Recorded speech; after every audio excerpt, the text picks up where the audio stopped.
of giving us a sense of how big the creator economy is today and just how much it has grown on all of these different platforms over the last several years. That's right, ladies and gentlemen, Vix Vibes here, and today we're going to be breaking down what exactly is this emerging industry that's really taken over every other industry. You have individuals in Gen Z saying that their aspiration is no longer to be an astronaut or a basketball player, but to be none other than a creator. So today we're going to be talking about none other than the creator economy.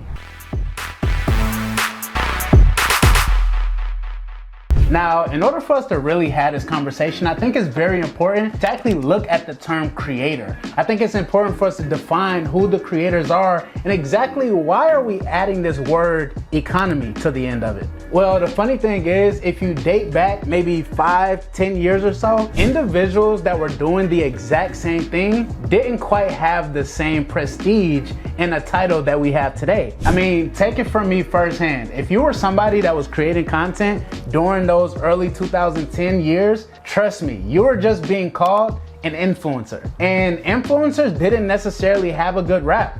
They were typically just somebody that was taking pictures of their food, taking vacations, and always turning on their camera at any given moment. Well, nowadays, we're able to go ahead and add the word economy to the word creator, and we're gonna actually break down what's the difference really between the two of them in 2022. Forbes has actually stated that the creator economy is said to be worth 100 billion, wait, did I say billion? $100 billion. Now, there must be a root to all of this, and I believe that this whole evolution kind of developed over the process of 3 steps. First step being the development of the camera phone. See, for a very long time, we were basically stuck with phones like this Nokia that clearly isn't going to take anybody viral. However, around the 2007-2008 era, we had a gentleman by the name of Steve Jobs absolutely revolutionized the way that we look at mobile technology. See, with the invention of the iPhone, exponentially, things started to speed up. I mean, first we had the iPhone, then we had the iPod where we brought music to a mobile device. Then we went on ahead and brought the App Store. This is where everything exploded and takes us to step 2 of this evolution. I wish I had an apple. With Apple. Every creator or influencer must have a platform or medium to be able to talk to your audience. Well, that whole thing can kind of be put in the nutshell of one word: distribution. And distribution kind of got served on a silver platter directly to creators with the evolution of social media platforms. These apps may be something that's a part of our everyday lives today, but as they were premiering to the internet for the very first time, at the beginning, nobody was really accepting of them.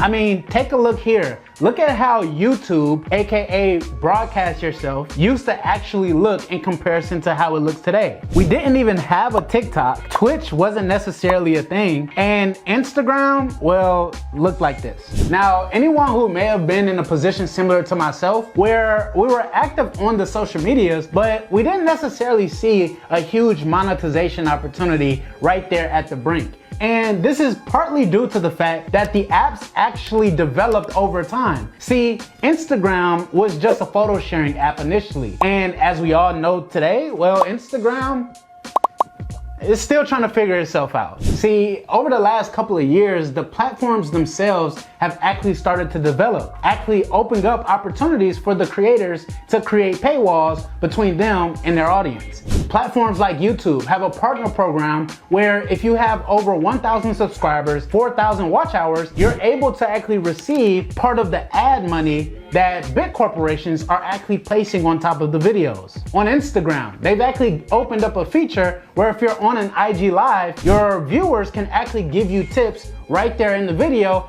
And if you post reels, well, you're gonna make a couple of dollars posting reels and getting millions of views as well. I mean, the list goes on and on. TikTok, Snapchat, they've all created creator programs to make sure that they're funding the individuals that are bringing the attention to the platform. And now that brings me to number 3. Brands remember the goal. See, at the end of the day, the goal of marketing and sales is to first capture people's attention. And what brands started to remember is that it doesn't necessarily matter where the attention is coming from. Now that creators had a platform to reach tens of thousands and millions of individuals, brands started to actually take creators and the work they were doing a lot more serious. While there are some platforms that are just splitting the ad revenue with the creators, there are other companies and brands that are looking to work directly with the creator themselves. This has actually forged multiple creator agencies and marketplaces so that creators actually have representation when going to work with these huge brands. Ideally, creators work with sponsors that match their personal brand, so they don't necessarily have to sacrifice too much when it comes to referring their audience to the particular brand.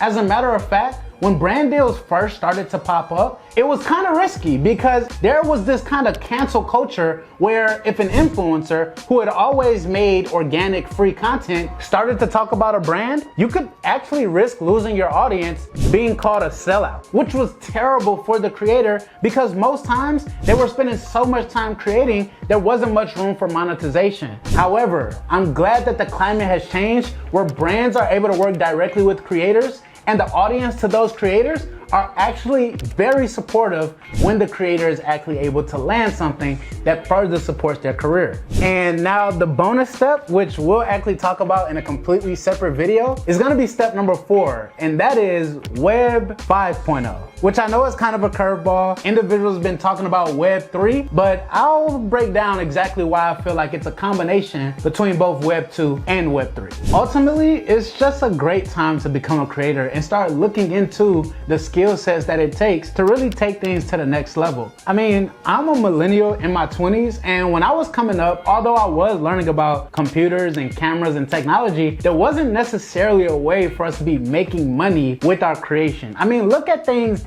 in 2022. All of these different revenue models have been proven to work for different creators, and we're gonna be covering these in a different video, but it's very important for you to know that you have options. And if you're somebody that's interested in this space, make sure that you go ahead and subscribe. I mean, like, go ahead, do it right now so you don't forget. Subscribe and like this video. And I'm gonna go ahead and leave you with these 3 last tips that I feel like you should make sure that you're gonna do if you wanna take it to the top level of impact and community. 1 is simply gonna be to study. There is so much value already out there on the internet. Whether it be paid or free, you're gonna have the ability to learn from so many other individuals that are already successful. Look for individuals that create very similar to how you could see yourself down the road. That's one of the quickest ways to actually shorten your learning curve. Go ahead, watch their videos, write down the top videos that they've made, write down some of the things that they've said in their videos, and begin to implement them in your videos at the very beginning. Number 2 is going to be collaboration. In this space, collaboration collapses time. There's so much benefit in actually working with individuals, being exposed to their network, and being exposed to some of their processes. There's so much that you can learn from being just behind the scenes of someone's videos that you'll be able to learn just because there's so much that goes on that you're not able to see on cam. And number 3 is that it's all connected. No matter where you are in your journey, please continue to give passion towards each and every step. Why? Because I can't tell you how important so many different little things that may have happened along my journey at 12 years old, 15 years old, 19 years old, 22 years old, that all came together now in 2022 that serve for me to be able to create content at a very high level and work with the international team. There's so many small nuances that begin to add up over time. Hopefully, everything that we covered in this video helps you become a better creator and take advantage of the economics that are available to us all. Be sure to subscribe and like, and I'll see you all on the very next video.